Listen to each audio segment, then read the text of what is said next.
एक जंगल में शेर शेरनी का युगल रहता था। शेरनी के 2 बच्चे हुए।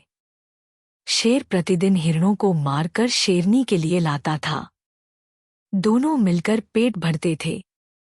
एक दिन जंगल में बहुत घूमने के बाद भी शाम होने तक शेर के हाथ कोई शिकार न आया।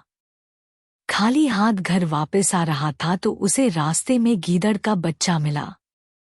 बच्चे को देखकर उसके मन में दया आ गई।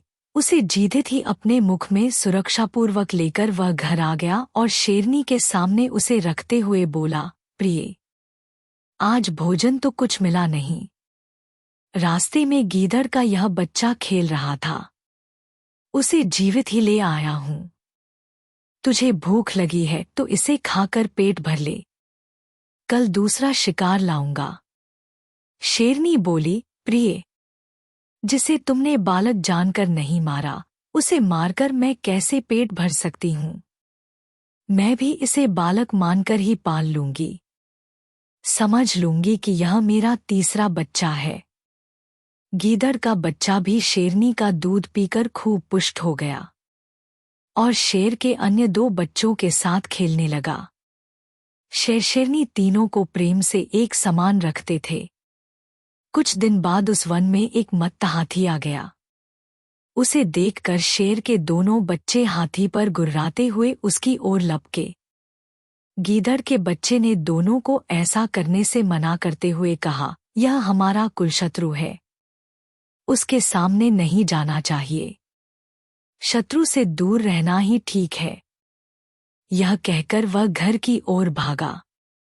शेर के बच्चे भी निरुत्साहित होकर पीछे लौट आए।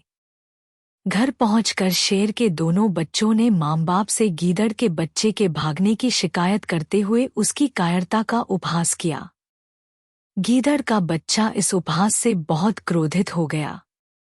लाल लाल आंखें करके और होठों को फड़फड़ाते हुए वह उन दोनों को जलीकटी सुनाने लगा।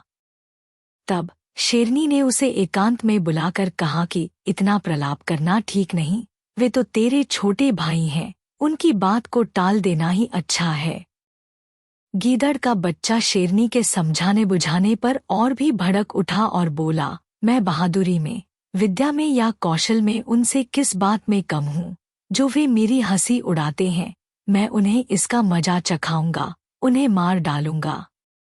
यह सुनकर शेरनी ने हंसते हंसते कहा, तू बहादुर भी है, विद्वान भी है, सुंदर भी है, लेकिन जिस कुल में तेरा जन्म हुआ है उसमें हाथी नहीं मारे जाते।